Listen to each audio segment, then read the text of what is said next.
नमस्कार. मी ॲडव्होकेट राहुल दिनेश ठाकरे, पालघर कोर्टामध्ये वकिली करतो. हायकोर्ट, सुप्रीम कोर्टमध्ये असलेले मॅटर्स पण चालवतो. वकिली करता करता काही सामाजिक दृष्टिकोनातून काम करतोय. पर्यावरण, आरक्षण या विषयात.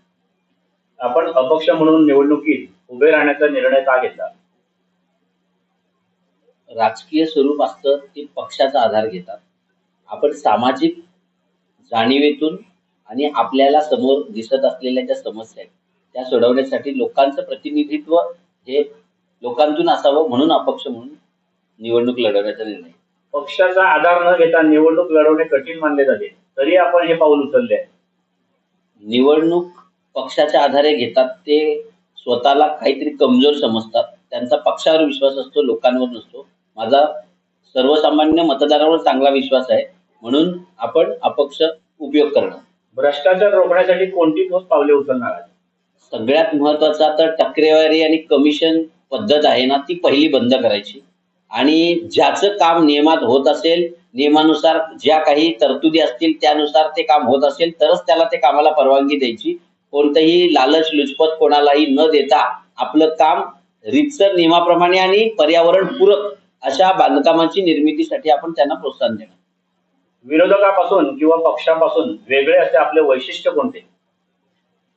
सगळ्यात महत्वाची गोष्ट की एका गटातून दुसऱ्या गटात जाणारा, एका पक्षातून दुसऱ्या पक्षात कमिशन टक्केवारी खाणाऱ्यांपैकी आपण नाहीयेत. आपण फक्त लोकांचा प्रश्न हा कोर्टात मांडून त्यांचं सोल्युशन काढण्याचा प्रयत्न करतो.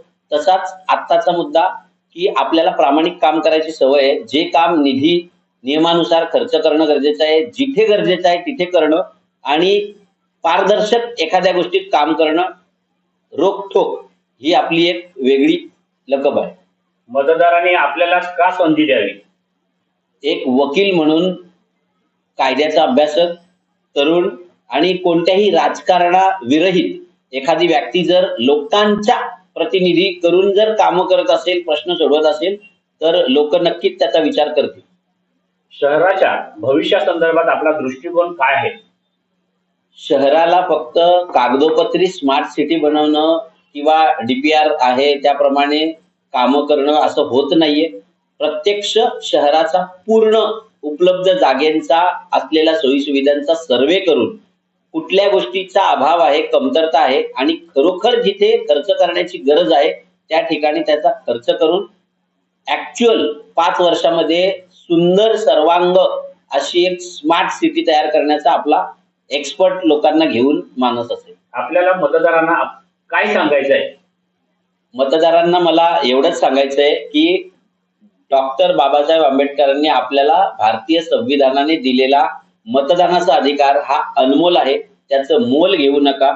आपल्याला दिलेल्या मताच्या अधिकारानुसार लोकशाही ही जिवंत ठेवायची असेल तर ते मत सन्मानाने द्या आणि सन्मानाने मत देऊन योग्य उमेदवार निवडा, जो कोणत्याही राजकीय पक्षाचा, व्यक्तीचा बांधलेला नाहीये, जो फक्त लोकांच्या प्रश्नांना सोडवण्यासाठी आणि त्यांचा काम करण्यासाठी या नगर परिषद ठिकाणी काम करू शकतो असा उमेदवार आपल्याला जर मिळाला तर त्यालाच मत द्या.